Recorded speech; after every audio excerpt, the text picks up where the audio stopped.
នៅក្នុងទំព័រប្រវត្តិសាស្ត្របានតបភ្ជាប់ពីដំណាក់កាលមួយទៅដំណាក់កាលមួយ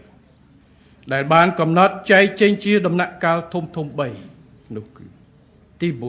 1ដំណាក់កាលទី1គឺចាប់ផ្ដើមពីចលនាតស៊ូនៅក្នុងដំណើរឈានឆ្ពោះទៅរកការផ្ដួលរំលំ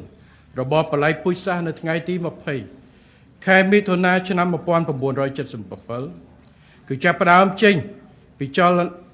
លនាតស៊ូប្រឆាំងនឹងរឿងបម្រាស់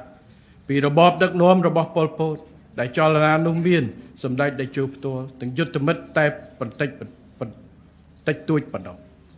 ចេញពីតំបន់កោះថ្ម X16 ព្រំដែនវៀតណាម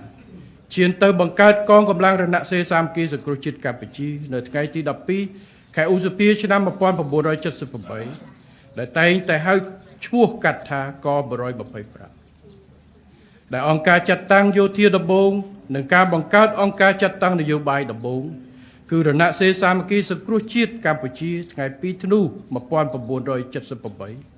ក្រោមការដឹកនាំរបស់សម្ដេចអគ្គមហាពញាចក្រីហេងសំរិទ្ធសម្ដេចអគ្គមហាធម្មពោធិសោតជាស៊ីមនិងសម្ដេចអគ្គមហាសេនាបតីតេជោហ៊ុនសែនដែលឈានទៅសម្រេចជ័យជំនះក្នុងការសង្គ្រោះនិងរំដោះប្រទេសជាតិឲ្យរួចផុតពីរបបបល្ល័ង្កពូជសាសន៍ប៉ុល ពតជាស្ថាពរនៅថ្ងៃទី7មករាឆ្នាំ1979